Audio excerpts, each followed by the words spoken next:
तो फाइनली धक धक गर्ल माधुरी दीक्षित लौट आई हैं, लेकिन इस बार वो डांस नहीं बल्कि 8 खून करके बैठी हैं। तो जी हाँ, मैं बात कर रहा हूं जियो हॉटस्टार पर उनकी नई वेब सीरीज मिसेस देशपांडे की, जो मैंने देख ली है।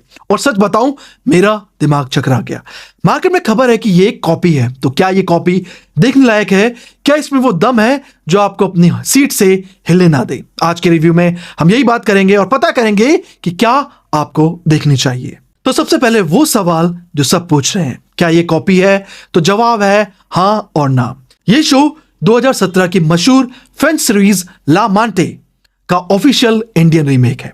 मतलब कहानी वही है, लेकिन इसे भारतीय दर्शकों के हिसाब से ढाला गया है। जैसे दृश्यम रीमेक होकर भी हमें अपनी लगती है, वैसे ही डायरेक्टर नागेश कुकुनूर ने कोशिश की है मिसेस देशपांडे की आत्मा इंडियन हो। तो शुरू में कहानी सिंपल लगती है, जैसे हमने पहले भी देखा हुआ है कि शहर में एक सीरियल किलर घूम रहा है जो बिल्कुल उसी स्टाइल में खून कर रहा है जैसे 25 साल पहले मिसेस देशपांडे यानी माधुरी दीक्षित करती थी।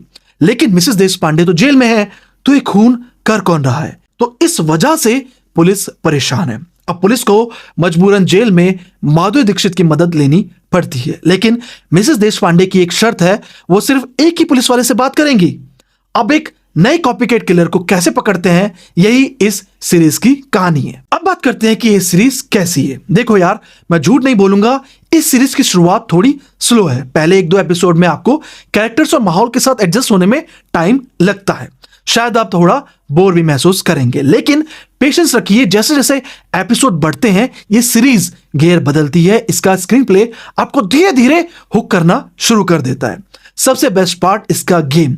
भाई साहब, इसमें इतने ट्विस्ट एंड टर्न है कि आप गैस ही नहीं कर पाओगे कि असली कातिल कौन है। कभी लगता है पड़ोसी कातिल है, कभी लगता है पुलिस वाला मिला हुआ है, और कभी कभी लगता है कि खुद का बेटा ही तो नहीं। जब तक ये खुद रिवील नहीं करते तब तक कातिल को गैस करना लगभग नामुमकिन है। और एक्टिंग की बात करें तो एक्टिंग में किसी की भी कोई कमी नहीं है। माधुरी ने इस डार्क किरदार को बहुत ही सधे हुए अंदाज में निभाया है। उनकी आंखों में वो खामोश डर और वो रहस्य दिखता है जो एक सीरियल किलर की आंखों में होना चाहिए।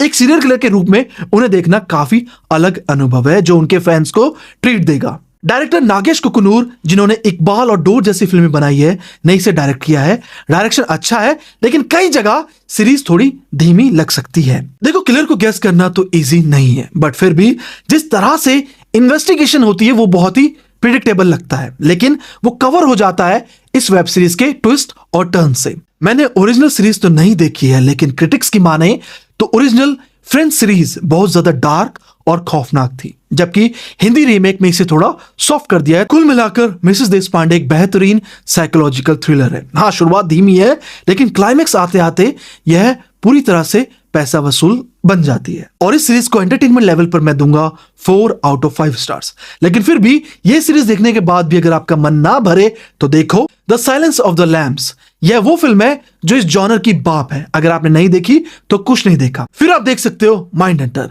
अगर आप समझना चाहते हैं कि पुलिस वाले सीरियल किलर्स के दिमाग को कैसे पढ़ते हैं तो इसे मिस मत करना। और अब मेरी फेवरेट असुर, जो मेरे हिसाब से बेस्ट है। जैसे मिसेस देशपांडे में सस्पेंस है, वैसे ही असुर में माइथोलॉजी और क्राइम का मिक्स है जो आपका दिमाग हिला देगा। तो आज के लिए बस इतना ही। तो अब मैं चला सीरियल किलर की शेविंग करने। बाय।